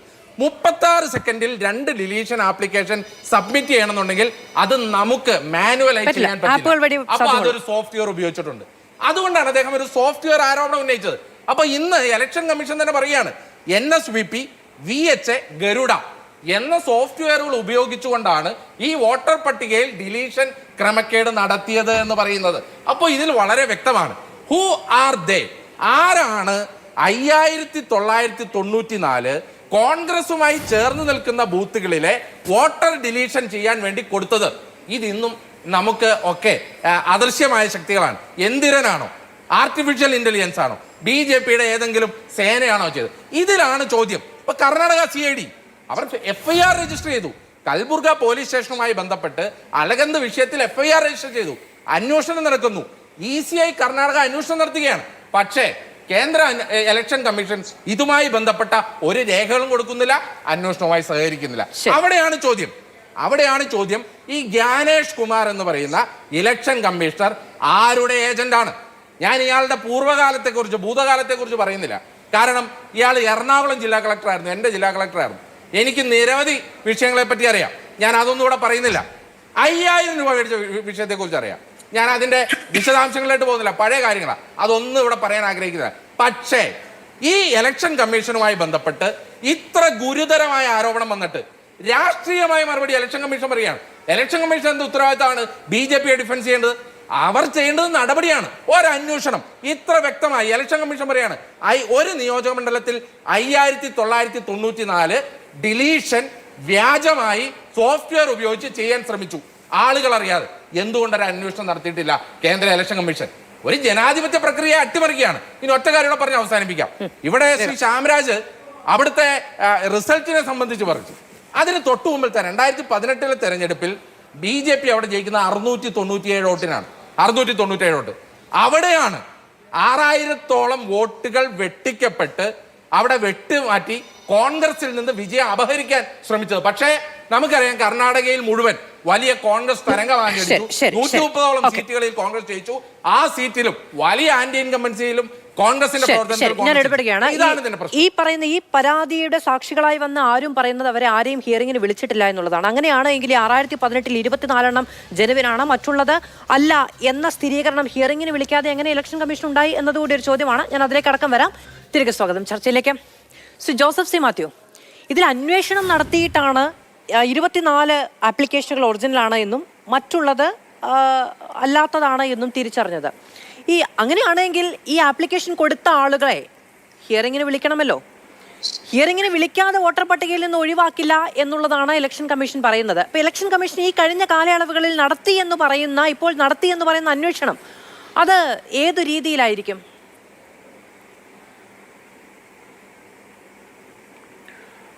മാധു, അത് വളരെ ഇൻട്രസ്റ്റിംഗ് ആണ്. 2 രീതിയിലാണ്. ഒന്ന്, ആപ്ലിക്കൻ്റ് ഡിലീഷനുള്ള ഫോം 7 സബ്മിറ്റ് ചെയ്യുന്ന ആപ്ലിക്കൻസിനെ വിളിക്കുമ്പോൾ 24 പേരെ റെസ്പോണ്ട് ചെയ്തിട്ടുണ്ടാവുള്ളൂ, ബാക്കിയുള്ളവരെ ഞങ്ങൾ ആപ്ലിക്കേഷൻ തന്നിട്ടില്ല എന്ന് പറഞ്ഞിട്ടുണ്ടാവാം. അതല്ലെങ്കിൽ ഇത് ഓൺലൈനായി സബ്മിറ്റ് ചെയ്ത ആപ്ലിക്കേഷനുകളാണ്. ഇത് ചിലപ്പോൾ ഒരേ ലോഗിൻ ഐ ഡികളിൽ നിന്നോ അങ്ങനെയൊക്കെ ചെയ്തിട്ടുള്ള നിരവധി ആപ്ലിക്കേഷനുകളും ഉണ്ടാവാം. എന്തു തന്നെയായാലും ഈ പറയുന്ന 5900 ചില്ലുവാനും ആപ്ലിക്കേഷനുകൾ വ്യാജമാണ് എന്ന് ഇലക്ഷൻ കമ്മീഷൻ തിരിച്ചറിഞ്ഞിട്ട് ഏതാണ്ട് 2 വർഷമായി. ഇത് വ്യാജമാണെന്നുള്ളത് മാത്രമല്ല മാധു അതിലെ പ്രശ്നം ഇത് മണ്ഡലത്തിന് പുറത്ത് കേന്ദ്രീകൃതമായി വ്യവസ്ഥാപിതമായി അത് ഇവിടത്തെ വോട്ടെടുപ്പ് പ്രക്രിയയിൽ ഇടപെടാൻ ഒരു ശ്രമം നടന്നിരിക്കുന്നു. ഇത് ചീഫ് ഇലക്ഷൻ കമ്മീഷൻ തിരിച്ചറിഞ്ഞിട്ട് 2 വർഷമായി. കാരണം ഇന്നത്തെ പത്രസമ്മേളനം വളരെ അർത്ഥവത്താണെന്നാണ് ഞാൻ വിചാരിക്കുന്നത്. കാരണം ഒരു സോഫ്റ്റ്വെയർ പ്രൊഫഷണൽ എന്നുള്ള രീതിയിൽ ഞാൻ പറയും, ഒരു പാറ്റേൺ അതിൽ കാണാൻ ഒക്കും. അത് സോഫ്റ്റ്വെയർ പ്രോഗ്രാം ഉപയോഗിച്ച് ചെയ്തതാണെന്ന് ഏതാണ്ട് വ്യക്തമാണ്. കാരണം ആ ബൂത്തിലെ 1ാമത്തെ വോട്ടറെ ആപ്ലിക്കൻ്റ് ആക്കിക്കൊണ്ട് തിരഞ്ഞെടുക്കപ്പെട്ട ആപ്ലിക്കേഷനുകൾ സബ്മിറ്റ് ചെയ്യുക എന്ന് പറയുന്ന ഒരു സോഫ്റ്റ്വെയർ പ്രോഗ്രാമിലൂടെ ചെയ്തതാണെന്ന് ഏതാണ്ട് വ്യക്തമാണ്. അപ്പോൾ അങ്ങനെ ചെയ്യണമെങ്കിൽ വളരെ ആസൂത്രിതമായി തെരഞ്ഞെടുപ്പ് പ്രക്രിയയിൽ ഇടപെടുന്നു. അതൊരു മണ്ഡലത്തിന് വേണ്ടി ചെയ്തിരിക്കാൻ ഒരു ന്യായവുമില്ല. മണ്ഡലത്തിന് പുറത്തുള്ള ആ സംസ്ഥാനത്തിന് പുറത്തുള്ള ഫോൺ നമ്പറുകളാണ് ഉപയോഗിച്ചിരിക്കുന്നത് എന്നുള്ളത് വളരെ പ്രധാനപ്പെട്ടതാണ്. ആ ഫോൺ നമ്പറുകൾ ആരാണ് കൈവശം വെച്ചത്, അതിൻ്റെ OTP ട്രയൽ എങ്ങനെയാണ് വന്നത്, അത് വളരെ സുപ്രധാനമാണ്. ഈ അന്വേഷണത്തിൻ്റെ പിറകെ ചീഫ് ഇലക്ഷൻ കമ്മീഷണർ പോയില്ല എന്ന് പറഞ്ഞാൽ അദ്ദേഹം കാണിച്ചത് കുറ്റകരമായ മൗനമാണ്. അത്രയുമെങ്കിലും മിനിമം നമ്മൾ പറഞ്ഞു വെക്കണം. ബാക്കി കാര്യങ്ങൾ പിറകെ വരാനുണ്ട്. കാരണം ഇത് നേരത്തെ പറഞ്ഞ പല കാര്യങ്ങളിൽ ഇപ്പോൾ അച്ഛൻ്റെ പേരിൻ്റെ സ്ഥാനത്ത് HW എന്ന് അടിച്ചിരിക്കുന്നു, ഇങ്ങനത്തെ പല കാര്യങ്ങളുണ്ട്. ഇതൊക്കെ ഒരു സൂപ്പർവിഷണറി ലാപ്സ് എന്ന് പറയാമെങ്കിൽ ഇതങ്ങനെയല്ല. ഇത് FIR ഇട്ടിരിക്കുന്നു, അവരുടെ ശ്രദ്ധയിൽ വന്നിരിക്കുന്നു, ആവർത്തിച്ച് 18 കത്തയക്കുന്നു. പക്ഷേ ഇത്ര ഗുരുതരമായ ഒരു അറ്റാക്ക് ഇലക്ട്രൽ പ്രോസസ്സിൽ നടന്നിട്ട് അതിന്മേൽ കണ്ണടയ്ക്കാൻ ചീഫ് ഇലക്ഷൻ കമ്മീഷണർ തീരുമാനിച്ചെങ്കിൽ പിന്നെ ഇങ്ങർക്ക് എന്താ പണി? വേറെ ഇദ്ദേഹത്തിന് എന്താ പണി? അപ്പൊ ഇത് പറയുമ്പോൾ നിങ്ങൾക്ക് കേസ് കൊടുത്തുകൂടെ എന്ന് BJP പ്രതിനിധി ചോദിക്കുന്നത് കേട്ടു. ഇവിടുത്തെ പ്രശ്നം എന്താണെന്നറിയാമോ?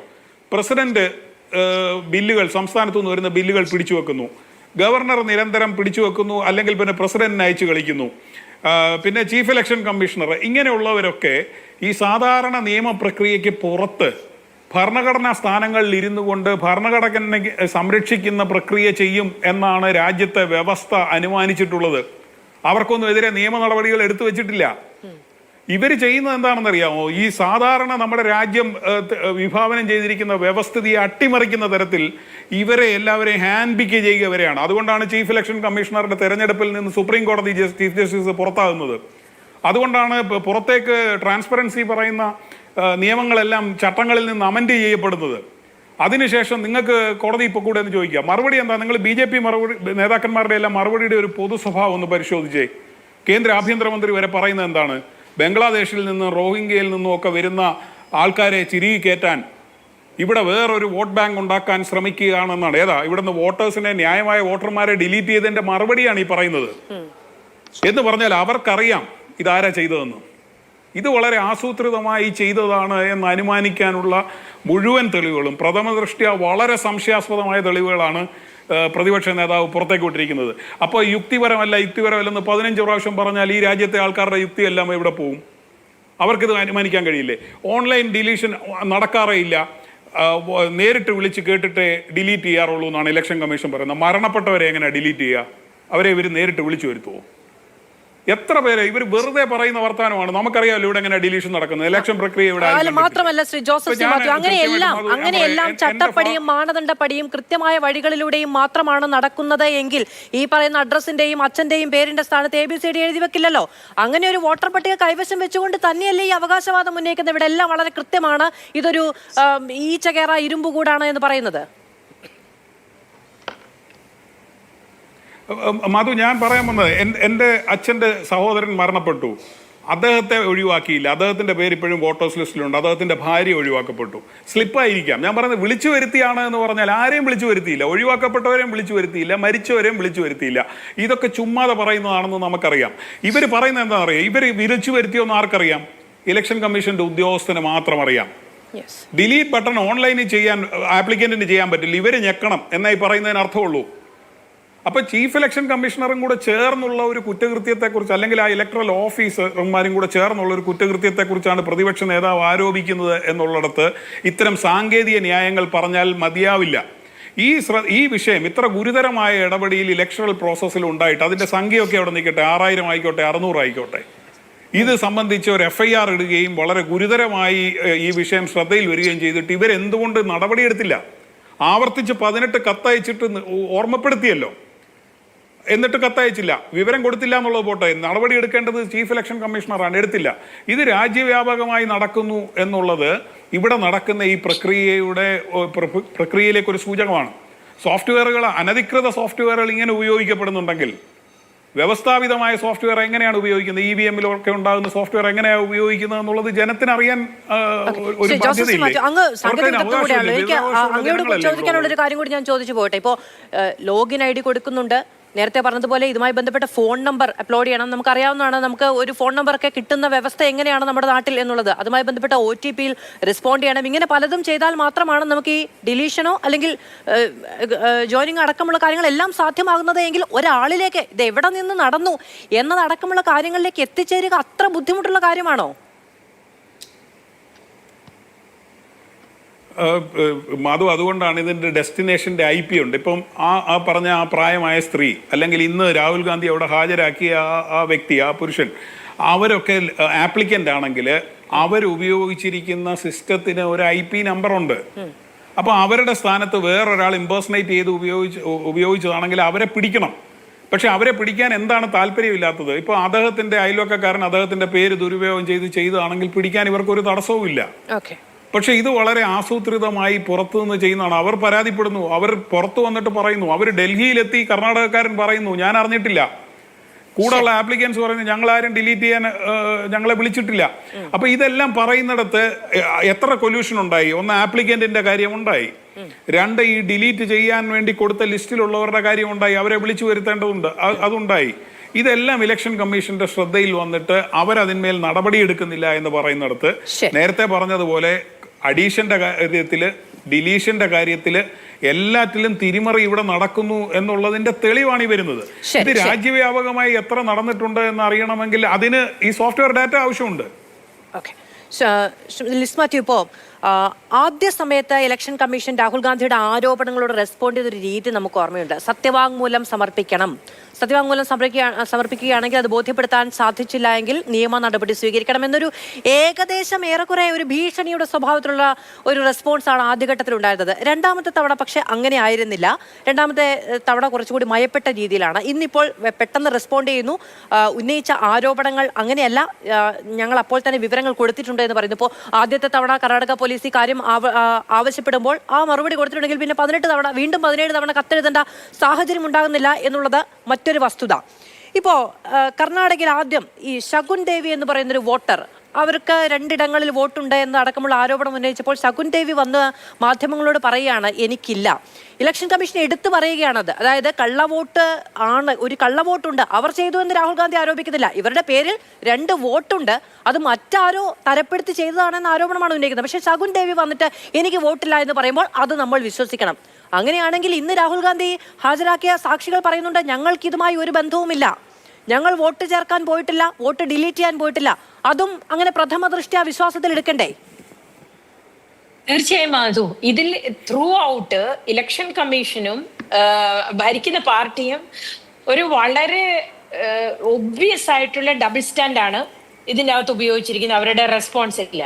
ഒന്ന്, ഇവര് പറയുന്നു ഡെമോക്രസിയെ തകർക്കാനാണ്, നേപ്പാളും ബംഗ്ലാദേശും പോലെയുള്ള ഒരു പൊളിറ്റിക്കൽ ടേമോയിൽ സൃഷ്ടിക്കാനാണ് രാഹുൽ ഗാന്ധി ഇത് പറയുന്നതെന്ന് BJP പറയുന്നു. ഞാൻ ചോദിക്കുന്നത്, രാഹുൽ ഗാന്ധി ഉയർത്തിയ ആരോപണങ്ങൾ, ഇന്നും ഇതിനു മുമ്പ് ഉയർത്തിയ ആരോപണങ്ങൾ ഒരു സാധാരണ പൗരനെ സംബന്ധിച്ചെടുത്ത് ഇന്ത്യയുടെ തെരഞ്ഞെടുപ്പ് പ്രക്രിയക്കെതിരെ ഉയർത്തുന്ന ചോദ്യങ്ങളാണ്. അതിന്റെ വിശ്വാസ്യതയെ ക്വസ്റ്റ്യൻ ചെയ്യുന്നതാണ്. അത് വളരെ സീരിയസ് ആയിട്ടുള്ള ഒരു ആരോപണമാണ്. അത് തെറ്റാണ് എന്ന് റൂളിംഗ് പാർട്ടിക്കും ഇലക്ഷൻ കമ്മീഷനും അറിയാമെങ്കിൽ എന്തുകൊണ്ടാണ് അതിന് അവര് ഇപ്പൊ ചോദിച്ചല്ലോ, രാഹുൽ ഗാന്ധി ഇപ്പോൾ BJPയെ റെപ്രസെന്റ് ചെയ്ത് ഇവിടെ വന്ന ആൾ ചോദിച്ചു എന്തുകൊണ്ട് രാഹുൽ ഗാന്ധി കോടതി പോയില്ല എന്ന്. അങ്ങനെയാണ് എന്തുകൊണ്ട് രാഹുൽ ഗാന്ധിക്കെതിരെ കോടതി പോയില്ല? ഒന്ന്. രണ്ട്, അങ്ങനെയാണെങ്കിൽ ഇന്ത്യയിൽ നമ്മൾ പ്രതിപക്ഷ നേതാവോ അതോ ഒരു സംസ്ഥാനത്തുള്ള പ്രതിപക്ഷ നേതാവും ലോക്സഭയിലുള്ള പ്രതിപക്ഷ നേതാവോ അല്ലെങ്കിൽ രാജ്യസഭയിലുള്ള പ്രതിപക്ഷ നേതാക്കന്മാരും എന്തെങ്കിലും പരാതിയോ എന്തെങ്കിലും ക്രമക്കേടുകളോ അഴിമതിയോ ഈ രാജ്യത്ത് ഉണ്ടായാൽ ഉടനെ കോടതിയിലേക്കാണ് പോകേണ്ടത്? എന്നാ പിന്നെ നമുക്ക് ഇവരെ തെരഞ്ഞെടുത്ത് ഈ തെരഞ്ഞെടുപ്പിന്റെ ആവശ്യമില്ലല്ലോ, നമുക്ക് കോടതി മതിയല്ലോ. അങ്ങനെയല്ലല്ലോ. ഈ ലീഡർ ഓഫ് ഓപ്പോസിഷൻ, പ്രതിപക്ഷ നേതാവ് എന്നതിൽ നിന്ന് നമ്മൾ ഒരു മിനിമം ഉത്തരവാദിത്വം പ്രതീക്ഷിക്കുന്നുണ്ട്. ആ ഉത്തരവാദിത്തമാണ് ഈ രാജ്യത്തെ ഇൻസ്റ്റിറ്റ്യൂഷൻസോ ഈ രാജ്യത്തെ സിസ്റ്റമോ അല്ലെങ്കിൽ പോലീസോ അല്ലെങ്കിൽ ഏതാണെങ്കിലും ഈ അതുപോലെ ഡെമോക്രസിയുടെ ഭാഗമായിട്ടുള്ള എല്ലാ ഇൻസ്റ്റിറ്റ്യൂഷൻസും അത് വേണ്ട വിധത്തിൽ പ്രവർത്തിക്കുന്നെന്ന് ഉറപ്പാക്കേണ്ടത്. അതിന് നേരെ കോടതിയിലേക്കാണ് പോകേണ്ടത്. അങ്ങനെയായിരുന്നു BJP പ്രതിപക്ഷത്തിലിരുന്നപ്പോൾ. അങ്ങനെയാണെങ്കിൽ BJP 2004 മുതൽ 2014 വരെ എത്രയോ തവണ പാർലമെന്റ് സമീപിച്ചിട്ടുണ്ട്, എത്രയോ തവണ ഓരോ ആരോപണങ്ങളും ഉന്നയിച്ച് മുന്നോട്ട് വന്നിട്ടുണ്ട്. അത് നേരെ കോടതിയിലേക്ക് പോയാൽ പോരായിരുന്നോ? എന്തുകൊണ്ടാണ് അവർ കോടതിയിൽ പോകാതെ ജനങ്ങളുടെ മുമ്പിൽ വന്നത്? നമ്മളൊരു ജനാധിപത്യ പ്രക്രിയയിൽ ഒരു നേതാവിനെ തെരഞ്ഞെടുത്ത് വിടുന്നത് എല്ലാം നിങ്ങൾ കേസ് കൊടുക്കാനായിട്ട് വക്കീലന്മാരുടെ അടുത്ത് പോയാൽ പോരെ? ഈ വക ന്യായങ്ങളൊക്കെ പറഞ്ഞ് ഇത്തരം ഞാൻ പറഞ്ഞല്ലോ, ഇത്രയും വലിയ ഒരു ആരോപണം രാഹുൽ ഗാന്ധി ഉന്നയിച്ചിട്ട് ഇപ്പോൾ അദ്ദേഹം 2 എണ്ണത്തിന്റെ അല്ലെങ്കിൽ കുറച്ച് മാത്രമേ തെളിവുകൾ നിർത്തിയുള്ളൂ. അദ്ദേഹം പറയുന്നത് അല്ലെങ്കിൽ പറയുമെന്ന് നമുക്ക് വാഗ്ദാനം പുറത്തു കൊണ്ടുവരുമെന്ന് ജനങ്ങളോട് വാഗ്ദാനം ചെയ്യുന്നത് ഇതിലൊരു ലാർജ് സ്കെയിൽ ആയിട്ടുള്ള ഒരു ക്രമക്കേട് നടന്നിട്ടുണ്ടെന്നാണ്. അത് ശരിയാണോ തെറ്റാണെന്ന് നമുക്കറിയില്ല. അത് ചിലപ്പോൾ അദ്ദേഹം പറയുന്നത് ശരിയല്ലായിരിക്കാം, അദ്ദേഹം പെരുപ്പിച്ച് കാണിക്കുമായിരിക്കാം. പക്ഷേ അദ്ദേഹം പറയുന്നത് തെറ്റാണെന്ന് കാണിക്കേണ്ട ആരുടെ ഉത്തരവാദിത്വമാണ്? തീർച്ചയായും ഈ മദർ ഓഫ് ഡെമോക്രസി എന്ന് പറഞ്ഞ് ഇപ്പൊ നമ്മൾ ഇതിനകത്ത് അഭിമാനം കൊള്ളുന്നുണ്ടല്ലോ. അതിന് പുറത്തു പോകുമ്പോൾ അത് മദർ ഓഫ് ഡെമോക്രസി ആയിട്ട് നിലനിർത്തേണ്ടത് ഏറ്റവും കൂടുതൽ ഭരിക്കുന്ന പാർട്ടിയുടെ ഉത്തരവാദിത്വമല്ലേ? അപ്പോ അങ്ങനെയുള്ള പാർട്ടി ഇതിനെതിരെ ഒരു ആക്ഷനും എടുക്കാതെ രാഹുൽ ഗാന്ധിയെ മാത്രം കുറ്റം പറഞ്ഞുകൊണ്ടും ഇത് തെറ്റാണെന്ന് പറഞ്ഞതുകൊണ്ടും ആരാണ് വിശ്വസിക്കുന്നത്? BJP ആണ് ഈ പ്രതിപക്ഷത്തിൽ ഇരുന്ന് ഇങ്ങനെയെങ്കിൽ BJP ഇങ്ങനെയാണോ റിയാക്ട് ചെയ്യുക? അങ്ങനെ മാത്രം ഓർക്കുക. അപ്പൊ ഈ വക ന്യായങ്ങളൊക്കെ, അതുകൊണ്ടാണ് ഞാൻ പറഞ്ഞത് ഈ തെരഞ്ഞെടുപ്പ് കമ്മീഷന്റെയും അതിനുശേഷം വന്ന ഈ BJPയുടെയും ഗവൺമെന്റിന്റെയും റെസ്പോൺസ് ഇന്ന് നോക്കുക. മന്ത്രിമാരടക്കമുള്ളവരുടെ റിയാക്ഷൻ എങ്ങനെയാണ്? They are just beating around the bush. They are not addressing the issue Rahul Gandhi has raised. അതാണ് നമ്മൾ രാഹുൽ ഗാന്ധിയുടെ സൈഡ് എടുക്കുകയല്ല ചെയ്യുന്നത്. ഇത് രാഹുൽ ഗാന്ധി പറയുന്നത് തെറ്റാണെങ്കിൽ പ്രൂവ് ചെയ്യാനുള്ള എല്ലാ മെഷീനറിയും ഈ സർക്കാരിന്റെ കയ്യിലുണ്ടല്ലോ. അതിനുള്ള റിസോഴ്സസ് മുഴുവൻ ഈ ഭരിക്കുന്ന പാർട്ടിക്കുണ്ടല്ലോ. എന്തുകൊണ്ട് അവരത് ചെയ്യുന്നില്ല? അതേ ഒരു ചോദ്യം മാത്രമാണ്. അതുകൊണ്ടാണ് നമ്മൾ പറയുന്നത് ഇവരുടെ റിയാക്ഷൻ കാരണം ഇദ്ദേഹം ഉന്നയിച്ച ആരോപണങ്ങൾ ശരിയാണെന്ന് വിശ്വസിക്കാൻ we are forced to believe. അങ്ങനത്തെ ഒരു സാഹചര്യത്തിലേക്ക് നമ്മളെ പുഷ് ചെയ്തത് ഭരിക്കുന്ന പാർട്ടിയും ഇലക്ഷൻ കമ്മീഷനുമാണ്. ശരി ശ്യാംരാജ്, ഇപ്പോ രാഹുൽ ഗാന്ധി ഇതിന് പിന്നിൽ വലിയ അധ്വാനം ചെലവഴിക്കുന്നുണ്ട്.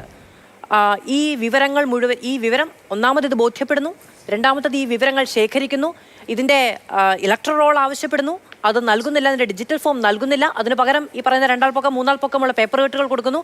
ഇത് മുഴുവൻ ഇരുന്ന് പരിശോധിക്കുന്നു. ഈ 2025 കേട്ടോ ഇലക്ഷൻ കമ്മീഷനോട് ആവശ്യപ്പെടുന്ന രേഖ ഈ പറഞ്ഞ പേപ്പർ കെട്ടുകളുടെ രൂപത്തിൽ കൊടുത്തത് മുഴുവൻ ഇരുന്ന് പരിശോധിക്കുന്നു. അത് പരിശോധിച്ച് ഓരോ ഘട്ടങ്ങളായി മുന്നോട്ട് വരുന്നു. ഇലക്ഷൻ കമ്മീഷന്റെ കയ്യിൽ ഈ പറയുന്നത് പോലെ നേരത്തെ ആവർത്തിച്ചും, അത് ഏറ്റവും അടിസ്ഥാനപരമായ കാര്യമായതുകൊണ്ടാണ് ആവർത്തിച്ച് പറയുന്നത്, ഒരു വോട്ടറുടെ ഐഡന്റിറ്റി, ഒരു വോട്ടറുടെ അഡ്രസ്സ് പോലും കൃത്യമായി കൈവശം സൂക്ഷിക്കാത്ത വോട്ടേഴ്സ് ലിസ്റ്റ് കൈവിൽ വെക്കുന്ന ഇലക്ഷൻ കമ്മീഷനാണ് ഈ ആരോപണങ്ങളുടെ ക്രെഡിബിലിറ്റി എങ്ങനെയാണ്, ഇതിനുള്ളിലേക്ക് കടക്കാൻ ഇന്ന മാനദണ്ഡങ്ങൾ വേണം എന്നൊക്കെ ആവർത്തിച്ച് അഭിമാന പുരസ്സരം വിളിച്ചു പറയുന്നത് എന്നുള്ളത് ഒരു പക്ഷം. ഇലക്ഷൻ കമ്മീഷന് പക്ഷേ ഈ പേപ്പർ രാത്രിയും പകലും കുത്തിയിരുന്ന് നോക്കേണ്ട കാര്യമില്ല. ഇവർക്കിത് പരിശോധിക്കാൻ കഴിയും. അത് പരിശോധിക്കാൻ ഒരു ഇനീഷ്യേറ്റീവ് എടുക്കുക, അത് പരിശോധിച്ച് രാഹുൽ ഗാന്ധി ചോദിക്കുന്ന ചോദ്യങ്ങൾക്ക് കൃത്യമായ മറുപടി പറയുക എന്നൊന്നില്ലാതെ പോകുന്നത് എന്തുകൊണ്ടാണ്? മാധു, ഞാൻ തുടക്കത്തിൽ പറഞ്ഞ കാര്യങ്ങളിലേക്ക് വീണ്ടും വരികയാണ്. ഇത് പറയുന്നതിന് ഒരു അടിസ്ഥാനം വേണ്ട മാധു. വെറുതെ അതും ഇതും എന്ന് പറഞ്ഞിട്ടുണ്ടെങ്കിൽ അതിനൊക്കെ ഞാൻ ഇലക്ഷൻ കമ്മീഷനെ ന്യായീകരിക്കാൻ വന്നതല്ല, ഞാൻ BJP ന്യായീകരിക്കാൻ വന്നതാണ്. എങ്കിലും ഞാൻ പറയുന്നതിനൊക്കെ ഒരു അടിസ്ഥാനം വേണ്ട. നമ്മൾ ഈ രാഹുൽ ഗാന്ധി പറഞ്ഞിട്ടുള്ള ആരോപണങ്ങളിലേക്ക് എത്രയോ ചർച്ച ചെയ്തു. ഞാൻ ഇന്ന് അദ്ദേഹം പറഞ്ഞ വിഷയങ്ങളിലേക്ക് മാത്രം വരാം. ഇന്നിതാ അദ്ദേഹം പറയുകയാണ് ബാബിറാജ് ചൗധരി, എസ് കാശിനാഥ്, അശോക് മാണിക് ഈ 3 പേരെ ലിസ്റ്റിൽ നിന്ന് പുറത്താക്കി. ഇന്ന് നമ്മൾ ഈ ചർച്ച ചെയ്യുന്ന ഈ നിമിഷം അദ്ദേഹം പറഞ്ഞത് കള്ളമാണെന്ന് തെളിഞ്ഞിരിക്കുകയാണ്. ആ 3 പേര് ലിസ്റ്റിലുണ്ട്. പിന്നെ ഒരു 12 പേരുടെ ഒരു ഫോട്ടോ സഹിതം കുറച്ച് ആൾക്കാരുടെ പേരുമായിട്ട് വന്നു.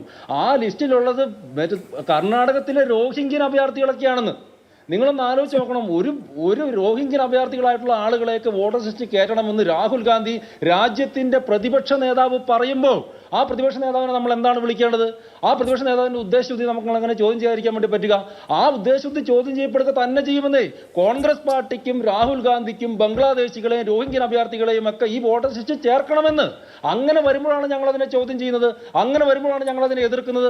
അത്തരത്തിലുള്ളൊരു നടപടിയൊന്നും പറ്റില്ല എന്ന്. ഇവിടെ വളരെ സിമ്പിളാണ്. ഞാൻ വീണ്ടും പറഞ്ഞല്ലോ, ഞങ്ങൾ എന്താണ് ചെയ്തത്?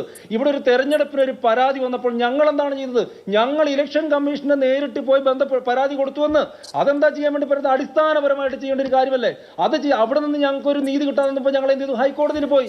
കോൺഗ്രസിന് വോട്ടേഴ്സ് ലിസ്റ്റ് അട്ടിമറിക്കണമെങ്കിൽ കോൺഗ്രസ് വോട്ടേഴ്സ് ലിസ്റ്റ് ശുദ്ധീകരിക്കണമെന്ന് ആവശ്യപ്പെടുകയാണോ ചെയ്യുക? അങ്ങനെ ഇലക്ഷൻ കമ്മീഷനെ പ്രകോപിപ്പിച്ച് ഇത് മുഴുവൻ പരിശോധനയ്ക്ക് വിധേയമാക്കിയതിനു ശേഷം അങ്ങനെ ഒരു ലക്ഷ്യം നടപ്പിലാക്കാൻ കഴിയുമോ? ഇപ്പൊ അങ്ങ് പറയുന്നു BJP ന്യായീകരിക്കാനാണ് ഞാൻ വന്നതെന്ന്. ഇതിൽ BJPയിലുള്ള ഇലക്ഷൻ കമ്മീഷനല്ലേ ഇത്രയും നേരം എല്ലാ വിമർശനങ്ങളിലും ചൂണ്ടിക്കാണിക്കപ്പെട്ടത്? എന്തുകൊണ്ടാണ് അങ്ങേക്ക് BJP ന്യായീകരിക്കേണ്ടതുണ്ട് എന്ന് തോന്നുന്നത്? മാധു, അല്ലല്ല ന്യായീകരിക്കുന്ന ഉദ്ദേശം BJPക്ക് വേണ്ടി പറയാൻ വന്നുള്ളതാണ്. ആ വാക്കിൽ കടിച്ചു തൂങ്ങേണ്ടത് നിങ്ങൾ. ഞാൻ പറഞ്ഞത് BJPക്ക് വേണ്ടി പറയാൻ വന്നുള്ളതാണ്. ഞാൻ പറഞ്ഞത് രാഹുൽ ഗാന്ധി ഇന്ന് തന്നെ അതായത് പറയുന്ന കാര്യങ്ങൾക്ക് ഒരു കണക്ഷൻ വേണ്ടേ, ഒരു യുക്തി വേണ്ടേ? ഇന്ന് നോക്കൂ, കർണാടകത്തിലെ ഈ 2023 ഈ വിഷയം നടക്കുമ്പോൾ അന്ന് അവിടെ ഭരിക്കുന്നതാരാണ്? അന്ന് BJP ആണ് ഭരിക്കുന്നത്. അന്ന് കേസ് എടുത്തിട്ടുള്ളവരാണ്. അന്ന് CID എവിടെയാണ്? അന്നത്തെ പോലീസ് സംവിധാനങ്ങൾ എവിടെയാണ്? അന്ന് ഞങ്ങളാണ് അവിടെ പരാതി എടുത്തിട്ടുള്ളത്. ഇലക്ഷൻ കമ്മീഷൻ പ്രവർത്തിക്കുന്നത് സംസ്ഥാന സർക്കാരുകൾക്ക് കീഴിലാണോ? അങ്ങനെയാണെങ്കിൽ രാജ്യം ഭരിക്കുന്നത് ആരെ എന്ന ചോദ്യം BJPക്ക് ഇല്ലേ? ആയിക്കോട്ടെ മാധു, ഞാൻ പറഞ്ഞു വന്നത് എന്താണ്? ഇത് എല്ലാ കാര്യങ്ങളും പറയണ്ടേ? എല്ലാ കാര്യങ്ങളും ഇതിനകത്ത് വരണ്ടേ? ഞാൻ പറഞ്ഞു ഇപ്പൊ വന്ന റിപ്പോർട്ട് അനുസരിച്ചിട്ട് സെൻട്രലൈസ്ഡ് ആയിട്ടുള്ള ഒരു ഫ്രോഡ് നടന്നിട്ടില്ല എന്ന് കർണാടക CID റിപ്പോർട്ട് കൊടുത്തിരിക്കുന്നു എന്ന് റിപ്പോർട്ട് വന്നിട്ടുണ്ട്. ഒന്ന് ന്യൂസ് ഇപ്പൊ വരുന്നുണ്ട്. ഇപ്പൊ ഞങ്ങൾ കർണാടക ഭരിക്കുന്നത് ഞങ്ങളാണോ? അതായത് കോൺഗ്രസ് ഭരിക്കുന്ന കർണാടകത്തില് അത്തരത്തിൽ ഈ ആരോപണത്തിനനുസൃതമായിട്ടുള്ള ഒരു പ്രശ്നം അവിടെ നടന്നിട്ടില്ല എന്ന് ഇപ്പോഴത്തെ വാർത്ത വന്നുകൊണ്ടിരിക്കലാണ്. അവിടെ ഞങ്ങളാണ് ഭരിക്കുന്നത്. ഇവിടെ പ്രശ്നം എന്ന് പറയുന്നത് അടിസ്ഥാനപരമായിട്ടുള്ള കുറെ മനസ്സിലാവുന്നില്ല ശ്യാമത്. അതായത് ഇലക്ഷൻ കമ്മീഷന്റെ ഭാഗത്തു നിന്ന് വരുന്ന ന്യായീകരണം സംസ്ഥാന സർക്കാരിന്റെ രാഷ്ട്രീയം അനുസരിച്ചാണോ? അങ്ങനെയാണോ? നിങ്ങൾ ഭരിക്കുന്ന സംസ്ഥാനങ്ങളിൽ അങ്ങനെയാണോ ഇലക്ഷൻ കമ്മീഷൻ പ്രവർത്തിക്കുക? നിങ്ങളുടെ രാഷ്ട്രീയത്തിന് കെട്ടുപെട്ടാണോ? പിന്നെ നിങ്ങൾ എങ്ങനെയാണ് കോൺഗ്രസിനെതിരെ ആരോപണം ഉന്നയിക്കുക? മാധു, ഇവിടെ അടിസ്ഥാന പ്രശ്നം അതല്ല എന്ന് ഞാൻ പറയുന്നതിൽ സത്യസന്ധത ഉണ്ടാവണ്ടേ എന്നുള്ള എന്റെ പ്രശ്നം. പറയുന്നതിൽ സത്യസന്ധതയും യുക്തിയും ഉണ്ടാവണ്ടേ? ആ യുക്തിയില്ലല്ലോ. പറഞ്ഞ കാര്യങ്ങളെ ഇന്ന് ഇലക്ഷൻ കമ്മീഷൻ തന്നെ സ്ഥിരീകരിക്കല്ലേ? വോട്ടേഴ്സ് ലിസ്റ്റ് അട്ടിമറിക്കാൻ ഇവിടെ സംഘടിതമായ ശ്രമം ഉണ്ടായിരിക്കുന്നു എന്ന് ഇലക്ഷൻ കമ്മീഷൻ തന്നെ സ്ഥിരീകരിച്ചില്ലേ? എന്നിട്ട് ഇലക്ഷൻ കമ്മീഷൻ ഇക്കാലം അത്രയും അത് അന്വേഷിച്ചു, അതിലെന്തെങ്കിലും നടപടിയെടുത്തു? എത്ര സമയം വേണം ഇലക്ഷൻ കമ്മീഷൻ എന്നാണല്ലേ ഞാൻ ചോദിച്ചത് ശ്യാമിനോട്. എത്ര സമയം വേണം? അങ്ങനെയെങ്കിൽ ശരി, ഓക്കെ, ശരി. ചോദ്യം മനസ്സിലായി മാധു, ചോദ്യം മനസ്സിലായി. എന്റെ മറു ചോദ്യം, നിങ്ങൾക്ക് മറുചോദ്യങ്ങളേ ഉള്ളൂ.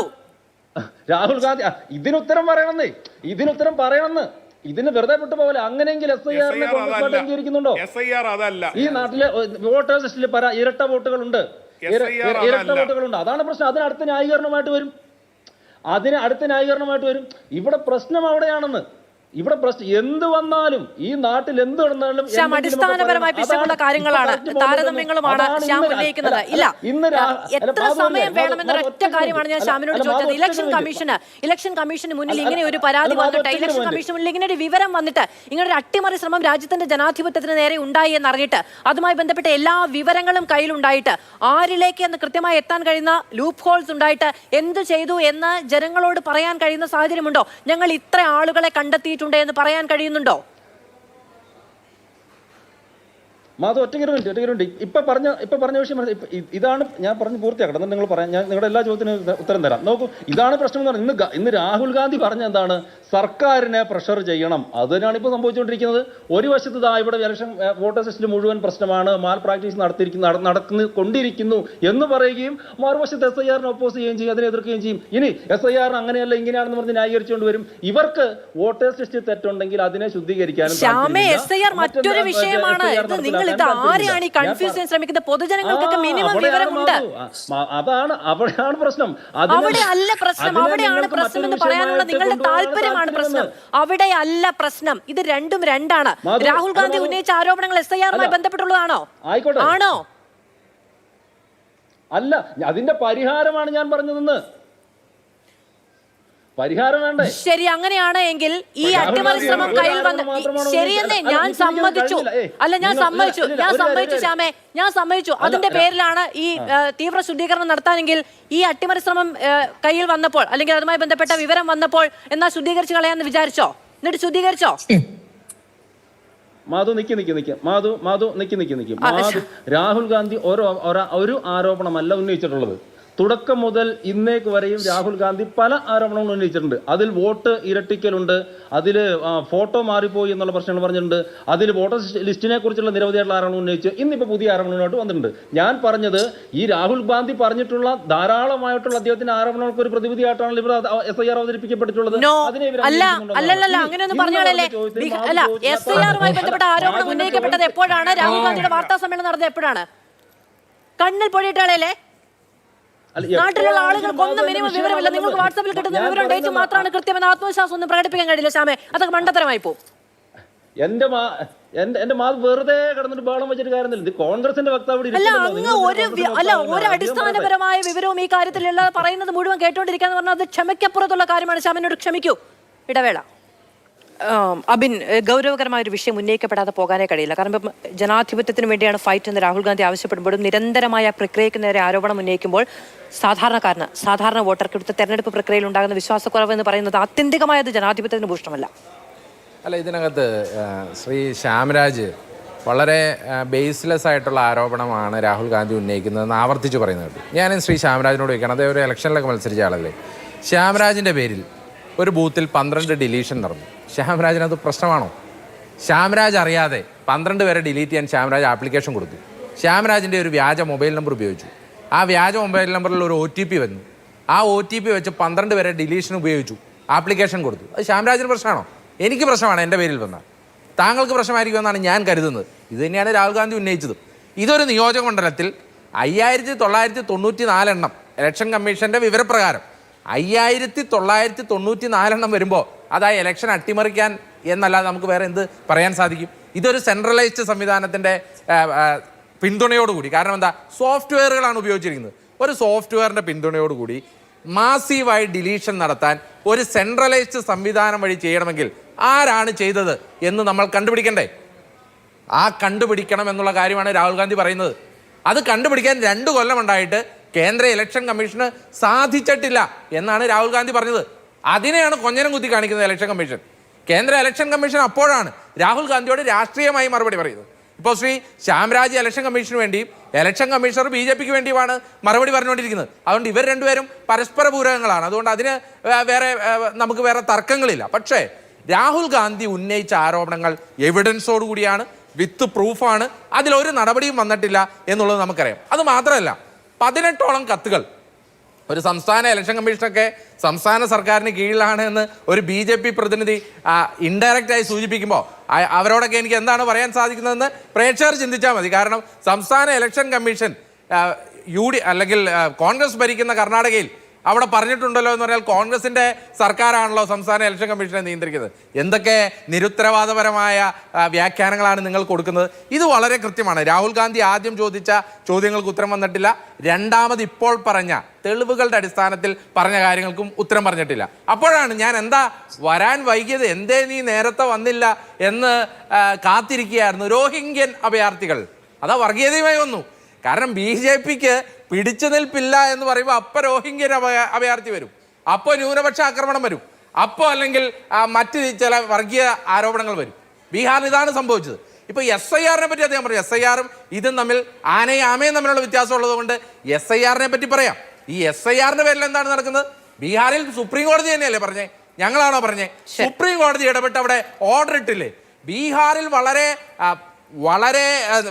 BJP പ്ലാൻ ചെയ്തുകൊണ്ടുള്ള വലിയ രീതിയിലുള്ള മാസീവായിട്ടുള്ള ഇതുപോലുള്ള ഡിലീഷനുകളും ഇതുപോലുള്ള അഡീഷനുകളും ഇതുപോലൊരു പ്രത്യേക കമ്മ്യൂണിറ്റിയിലെ ആളുകളെ മാറ്റി നിർത്താൻ ഒരുങ്ങുന്നതുമായി ബന്ധപ്പെട്ടാണ് സുപ്രീം കോടതിയിൽ കേസ് പോയതും സുപ്രീം കോടതി ആധാർ അത് നിയമവിധേയമായി അതിൽ ആഡ് ചെയ്യാൻ പറഞ്ഞതും ഒക്കെ ഉണ്ടായ സംഭവ വികാസങ്ങൾ നമ്മൾ മറന്നുപോയോ? അപ്പൊ SIR-നെ കുറിച്ച് പറഞ്ഞ് ഇതിന്റെ മേൽ SIR-നെ പറ്റി പറഞ്ഞ് ന്യായീകരണം ഒരുക്കാമെന്ന് നിങ്ങൾ ചിന്തിക്കേണ്ട. ഇത് ഇന്ത്യ മുഴുവൻ കണ്ട ദൃശ്യങ്ങളാണ്. ഇലക്ഷൻ കമ്മീഷൻ നിയമിക്കുന്ന പാനലിൽ സുപ്രീം കോടതി ചീഫ് ജസ്റ്റിസിനെ കൂടി ഉൾപ്പെടുത്തണമെന്ന ഒരു ശുപാർശ ഉൾപ്പെടുത്തണമെന്ന് KM ജോസഫ് നയിച്ച ഡിവിഷൻ ബെഞ്ചിന്റെ ഒരു ഉത്തരവുണ്ടായിരുന്നു. പക്ഷേ അത് കേന്ദ്ര സർക്കാർ അത്ര അനുകൂലമായിട്ടല്ല അതിനോട് പ്രതികരിച്ചത് എന്നുള്ള ചില വിവരങ്ങൾ കൂടിയുണ്ട്. ഇലക്ഷൻ കമ്മീഷൻ ആരോപണ മുൾമുനയിൽ നിൽക്കുക എന്ന് പറയുന്നത് ഒരു രാജ്യം പരിഹാരം കാണേണ്ട വസ്തുതയാണ്. അതും ലോകത്തിലെ ഏറ്റവും മഹത്തരമായ ജനാധിപത്യം എന്ന് അവകാശപ്പെടുന്ന ഇന്ത്യക്ക് അത് താങ്ങാൻ കഴിയുന്നതിനപ്പുറത്തേക്കുള്ള ആരോപണവുമാണ്. അതിന് പരിഹാരം കാണേണ്ടതുണ്ട്.